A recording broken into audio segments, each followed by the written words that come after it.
Hi ಎಲ್ಲರಿಗೂ ನಮಸ್ಕಾರ. ನನ್ನ ಯೂಟ್ಯೂಬ್ ಚಾನಲಿಗೆ ಸ್ವಾಗತ ಸುಸ್ವಾಗತ. ಇವತ್ತು ನಾನು ತುಂಬ ಅದ್ಭುತವಾಗಿ ನಾನೇ ಒಂದು ರೆಸಿಪಿಯನ್ನು ಕಂಡುಹಿಡಿದಿದ್ದೇನೆ. ಪತ್ರೊಡೆಯಿಂದ ಮಸಾಲೆ ಸಖತ್ತಾಗಿದೆ, ಸೂಪರಾಗಿ ಸ್ಪೈಸಿಯಾಗಿದೆ. ದೋಸೆಗೆ, ಅನ್ನಕ್ಕೆ ಮತ್ತು ಚಪಾತಿ, ಇಡ್ಲಿ ಯಾವುದ್ರ ಜೊತೆ ಕೂಡ ಹಾಕ್ಕೊಂಡು ತಿನ್ಬೋದು. ತುಂಬ ಚೆನ್ನಾಗಾಗತ್ತೆ.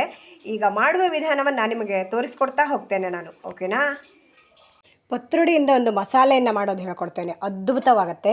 ಇಲ್ಲಿ ನಾನು ಜೀರಿಗೆ ಮತ್ತು ಧನಿಯಾ, ಉದ್ದಿನಬೇಳೆ ಎಲ್ಲ ಒಂದೊಂದು ಸ್ಪೂನ್ ಹಾಕಿ ಹುರ್ಕೊಂಡು ಇಟ್ಕೊಂಡಿದ್ದೇನೆ. ಹಾಗೆ ಈಗ ಮತ್ತೆ ಅದಕ್ಕೆ ಈಗ ಮತ್ತೊಂದು ಒಂದೆರಡು ಸಾಮಗ್ರಿ ಹಾಕಿ ಫ್ರೈ ಮಾಡ್ಕೊತೇನೆ. ಸ್ವಲ್ಪ ಎಣ್ಣೆಯನ್ನು ಹಾಕೋತೇನೆ ಅದಕ್ಕೆ. ಮತ್ತೆ ಒಂದೊಂದು ಸ್ಪೂನ್ ಹಾಕಿದ್ದೇನೆ ಎಲ್ಲದನ್ನು ಕೂಡ. ಇಲ್ಲಿ ಇದಕ್ಕೆ ಬೆಳ್ಳುಳ್ಳಿ ಮತ್ತು ಶುಂಠಿಯನ್ನು ಆ್ಯಡ್ ಮಾಡ್ತಾ ಇದ್ದೇನೆ. ಸ್ವಲ್ಪ ಹುರ್ಕೋತೇನೆ ಅದನ್ನು ಕೂಡ. ಹಾಗೆ ಒಂದು 2 ಪೀಸ್ ಆಗುವಷ್ಟು ಈರುಳ್ಳಿ ಕೂಡ ಹಾಕೋತೇನೆ, ಅದನ್ನು ಕೂಡ ಫ್ರೈ ಮಾಡ್ತೇನೆ. ಒಂದು ಅರ್ಧ ಟೊಮೆಟೊ ಹೋಳುಗಳನ್ನು ಹಾಕ್ತಾ ಇದ್ದೇನೆ, ಅದನ್ನು ಕೂಡ ಇದ್ರ ಜೊತೆಗೆ ಫ್ರೈ ಮಾಡ್ಕೋತೇನೆ. ಹಾಗೆ ಇಲ್ಲಿ ಗರಂ ಮಸಾಲ ಹೂವನ್ನು ಒಂಚೂರು ಹಾಕ್ತಾ ಇದ್ದೇನೆ. ಚಕ್ಕೆ, ಮೊಗ್ಗು ಎಲ್ಲ ಚಿಕ್ಕ ಚಿಕ್ಕ ಪೀಸ್ಗಳನ್ನು ಹಾಕ್ತಾ ಇದ್ದೇನೆ. ಅದನ್ನು ಕೂಡ ಸ್ವಲ್ಪ ಫ್ರೈ ಮಾಡ್ಕೊತೇನೆ.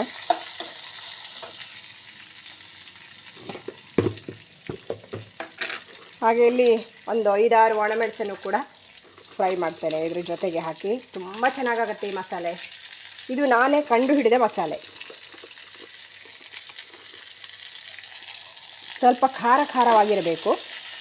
ಇಷ್ಟ ಫ್ರೈ ಆದರೆ ಸಾಕು. ಆಫ್ ಮಾಡ್ತಾ ಇದ್ದೇನೆ.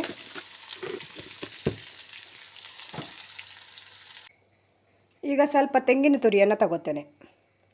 ಜಾಸ್ತಿ ಏನು ಬೇಕಾಗಲ್ಲ, ಸ್ವಲ್ಪ ಸಾಕು. ಇದ್ರ ಜೊತೆಗೆ ಗ್ರೈಂಡ್ ಮಾಡ್ತೇನೆ.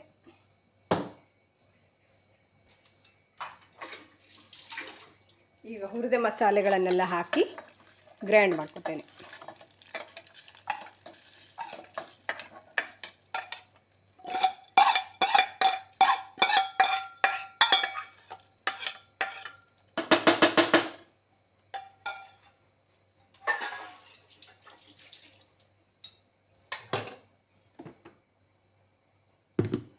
ಚಿಕ್ಕದೊಂದು ಹುಣಸೆ ಹಣ್ಣನ್ನು ಕೂಡ ಇದಕ್ಕೆ ಹಾಕಿ ಗ್ರೈಂಡ್ ಮಾಡ್ತೇನೆ. ಈ ಕಡೆ ಈಗ ಫ್ರೈ ಮಾಡೋಕ್ಕಿದೆ ಸ್ವಲ್ಪ ಮಸಾಲೆಯನ್ನು. ಮೊದಲು ಎಣ್ಣೆ ಹಾಕೋತೇನೆ.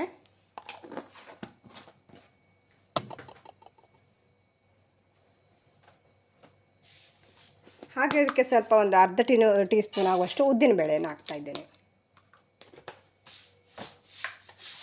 ಸ್ವಲ್ಪ ಸಾಸಿವೆ ಒಂದು ಅರ್ಧ ಟೀ ಸ್ಪೂನು.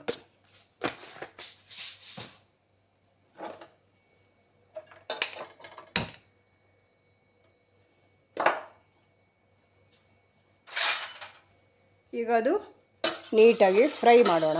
ಈರುಳ್ಳಿ ಮತ್ತು ಟೊಮೆಟೊವನ್ನು ಫ್ರೈ ಮಾಡ್ಕೋಬೇಕು. ಇಲ್ಲಿ ಆಲೂಗಡ್ಡೆ ಮತ್ತು ಈರುಳ್ಳಿ ಟೊಮೆಟೊ ಹಣ್ಣು ಒಂದು ಈರುಳ್ಳಿ ತೊಗೊಂಡಿದ್ದೇನೆ, ಒಂದು ಆಲೂಗಡ್ಡೆ ತೊಗೊಂಡಿದ್ದೇನೆ, ಒಂದು ಅರ್ಧ ಟೊಮೆಟೊ ತೊಗೊಂಡಿದ್ದೇನೆ. ಇದಿಷ್ಟು ಫ್ರೈ ಮಾಡ್ಕೋತೇನೆ ಈಗ.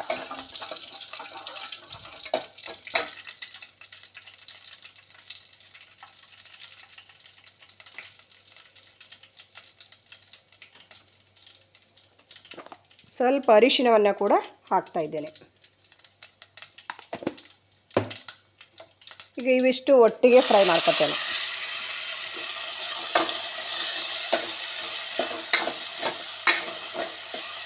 ಈ ಕಡೆ ಅದು ಬೇಯ್ತಾ ಇರಲಿ, ನಾನು ಗ್ರೈಂಡ್ ಮಾಡಿಕೊಂಡು ತರ್ತೇನೆ ಮಸಾಲೆಯನ್ನು.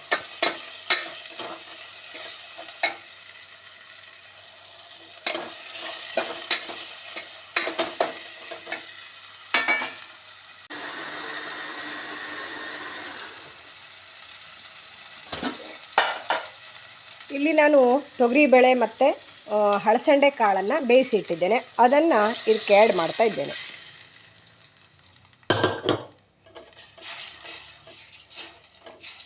ದೋಸೆಗೆ, ಚಪಾತಿಗೆ ಎಲ್ಲ ತುಂಬ ಚೆನ್ನಾಗಾಗತ್ತೆ. ಬಿಸಿ ಬಿಸಿ ಅನ್ನಕ್ಕೂ ಕೂಡ ತುಂಬ ಚೆನ್ನಾಗಾಗತ್ತೆ.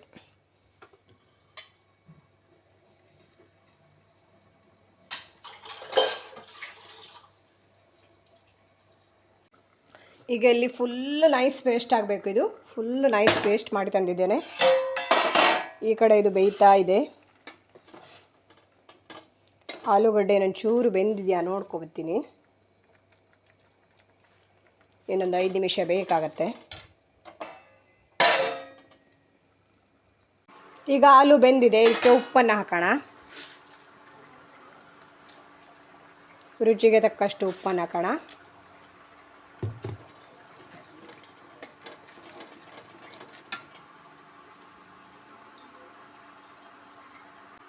ಹಾಗೆ ಇಲ್ಲಿ ಸ್ವಲ್ಪ ಬೆಲ್ಲವನ್ನು ಕೂಡ ಆ್ಯಡ್ ಮಾಡ್ತಾ ಇದ್ದೇನೆ, ಚೂರು. ಯಾಕೆಂದರೆ 1 ಸ್ಪೂನು ಸ್ವಲ್ಪ ಸಿಹಿ ಬೇಕಾಗತ್ತೆ.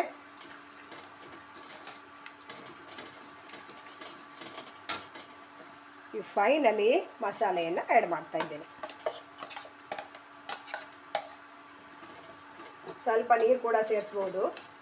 ನಾನು ಇಲ್ಲಿ ಸಾಂಬಾರಿಗೆ ಏನು ಮಸಾಲೆ ಬಳಸ್ತೀರಾ ನೀವು ಅದನ್ನೇ ನಾನು ಬಳಸಿರೋದು, ಮತ್ತೆ ಎಕ್ಸ್ಟ್ರಾ ಏನೂ ಹಾಕಿಲ್ಲ.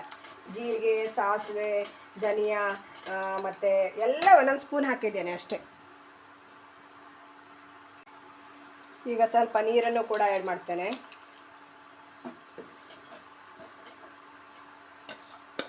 ಫುಲ್ ಕುದಿ ಬರಲಿ ಅದು.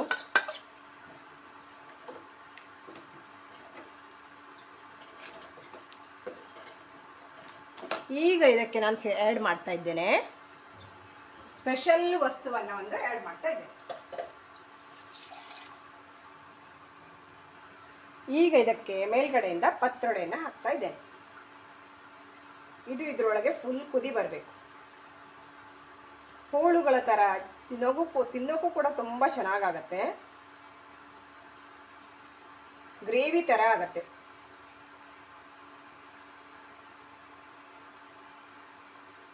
ಈಗ ಇದರೊಳಗೆ ಇದು ಕುದಿಬೇಕು. ಮೇಲ್ಗಡೆಯಿಂದ ನೀವು ಕೊತ್ತಂಬರಿ ಸೊಪ್ಪು ಬೇಕಾದರೂ ಹಾಕೋಬೋದು. ನಾನು ಇರಲಿಲ್ಲ, ಹಾಕಿಲ್ಲ ಅಷ್ಟೇ. ಅದು ಕೂಡ ಚೆನ್ನಾಗಿರುತ್ತೆ ಟೇಸ್ಟು.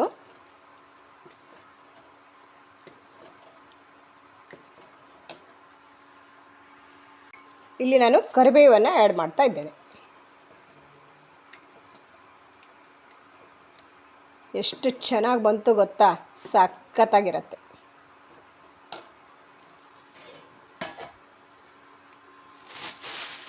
ನೀವು ಕೂಡ ಟ್ರೈ ಮಾಡಿ ಒಮ್ಮೆ, ಓಕೆನಾ?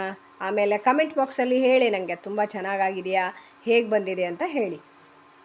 ನನ್ನ ಈ ವಿಡಿಯೋ ಇಷ್ಟ ಆದರೆ ಲೈಕ್ ಮಾಡಿ, ಶೇರ್ ಮಾಡಿ, ಸಬ್ಸ್ಕ್ರೈಬ್ ಮಾಡಿ.